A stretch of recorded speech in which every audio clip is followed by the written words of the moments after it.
Hey everyone, what's going on? It's WinMachine100 back with some more Red Chaos content. If you saw my last video, then you know I've been a bit worried about the game and its lagging development. I also said that the next time I make a Red Chaos video, I'm hoping it will be with some good news and updates to the game. And that's exactly what we got on Monday, August 17th. Before I get into the good news, I'd like to get some of the bad news out of the way first, mostly to follow up from my last video. Their website is still down, and their social media pages still do not have any new posts since New Year's. They're also still a bit behind on the roadmap, but that being said, this latest update certainly moves things in the right direction, so now we'll get into the update. There were some minor patches and fixes to things built into the game, but the main focus of today is going to be on the fact that there are now 2 new playable subfactions in the game. The Iron Hand now has the Iron Sky option, and the GRA has the GRA Volt option. They are all listed out separately in the menu, so there are now 4 options to choose from when selecting your faction.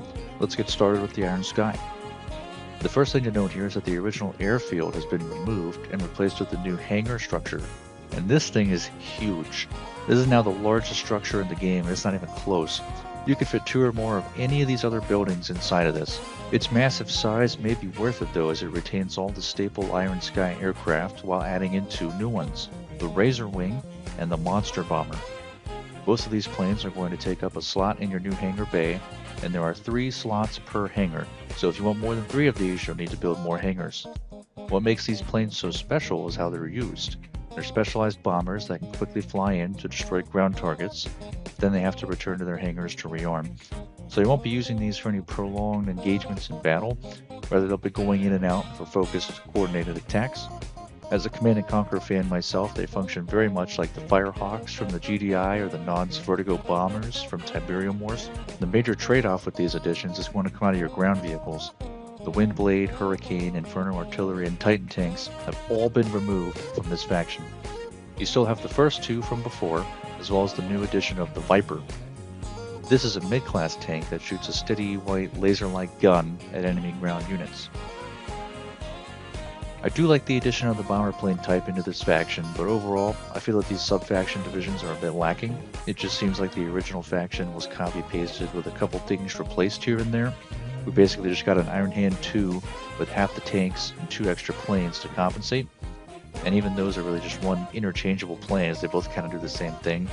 When you boil it down at the end of the day, we really only got 1 new plane for the Iron Hand out of this. What this change really does is it essentially forces you to commit to a strategy before the start of the battle, or at the very least it telegraphs your preferred strategy to your opponent. The Iron Sky is obviously going to be relying on aerial strikes as half its tanks were removed, and then the vanilla version will be more tank heavy. There's a bit of room in here with the Viper tank, but it's no supplement for any of the missing tanks from the hand. Once you see which faction your opponent picks, you have a pretty good idea of what they'll be trying to do. Now with all that being said, let's get into the new GRA faction. Following the footsteps of the Iron Hand, GRA Volt has also added in a new aircraft and ground vehicle for this faction. The new plane for Volt is going to be the Black Widow, and the new ground unit is the Shock Pool. The trade-off for getting these new vehicles is that they lose access to the Kanjar Truck, the Suicide Wasp, the Mantis, and the Flying Rhino. Now the Black Widow is a troop transport for up to 5, and the Shock Pool is a troop transport as well, up to 3. Now there is one point of departure from the rubric of the Iron Hand update, as GRA Volt introduces a new structure as well. The Volt Tower is a brand new defensive resource that shoots a powerful Volt out and targets anything on the ground. I don't really have much to say about this one. The new tower is cool, but other than that, this update doesn't really do anything for the GRA. If you're more of a defensive player, then Volt gives you a nice option there, but at the expense of half your garage forces, so it's pretty hard to justify. Both factions seem to have made the same mistake of inequivalent unit exchanges. What I mean is that in either case, Iron Hand or GRA, you have to give up your top tier units, being like the Titan tank or the Flying Rhino and more, in order to get some mid-tier replacements. When you split a faction into subgroups and start introducing new specialized units, you have to make equal exchanges in order to keep the game fun and balanced. It might be fun to try out the new units for a game or two, but the new subfactions are currently just worse off than their vanilla counterparts from what I can tell. Both Iron Hand factions still have the top tier Nightmare gunship, but only the Hand has top tier tanks available. Iron Sky has to give those up in order to gain access to more mid-tier aircraft at best. You can even make the argument that with bombers having to refuel in hangars that take up way too much space and only allow 3 at a time, this trade-off is less than worthwhile. You have to go all in on the new aircraft with little to fall back on, and the game does not seem to reward you very well for it. With the GRA, it's even easier to see, as everything still comes out of the same garage, but you have to sacrifice your top 2 or 3 vehicle options in order to get some mid-tier alternatives. Again, the new additions seem cool, but the trade-off in power level is simply not worth it. I will say the Shock Bull has some unique potential, so my review of this one could change after more time goes by. Plus, we're still in early access and development, so there's plenty of time for some updates to come in and completely change this. So here's what I think should have happened and what should happen going forward. The short version is we needed to see some more changes between the factions in order to justify picking the other option. There's just not enough variety or payoff for playing as either alternative. The long version is getting into some hypotheticals of what could make it more interesting.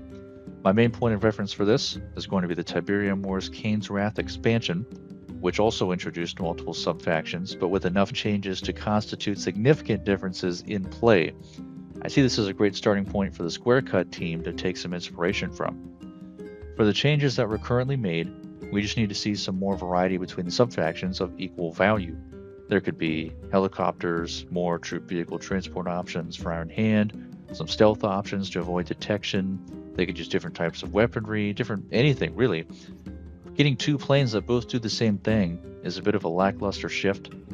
The same thing goes for the tanks, really, many different ways to change and customize the units. You'd have turret guns, artillery, flamethrowers, different armor levels, right? The list goes on of what the kind of changes you could make. The GRA did a bit of a better job here, but there still wasn't a whole lot of new content for them either. I think the real missed opportunity here is that there are no new top tier units available. In order to really make sub-factions more appealing, you have to have an alternative to the Titan tank or to the Nightmare. Alternatives to the Elephant or the Flying Rhino for GRA. Or even better would be if we got something special to each faction that was even stronger than the top tier units. Maybe each faction gets a new super tank or overpowered aircraft that takes longer to build up to. Harkening back to Kane's Wrath, I think of something like the Eradicator Hexapod. Another missed opportunity here is with the infantry. There were no changes here at all. There are plenty of things infantry can do: sniping, espionage, planting bombs, mines.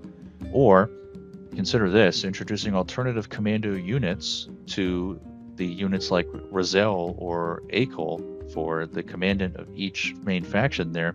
Having a new named infantry soldier would be good both for the interest in playing a new faction and for the development of the game's campaign story mode. There could be another commando who fills the role of a brother, squad mate, rival, or some other relation, just to give this game some more depth. Anyway, in short, I'm glad we got the update. Happy to see the game moving forward again, but I really want to see some more happening with it. As always, thank you all for watching, and I'll see you next time.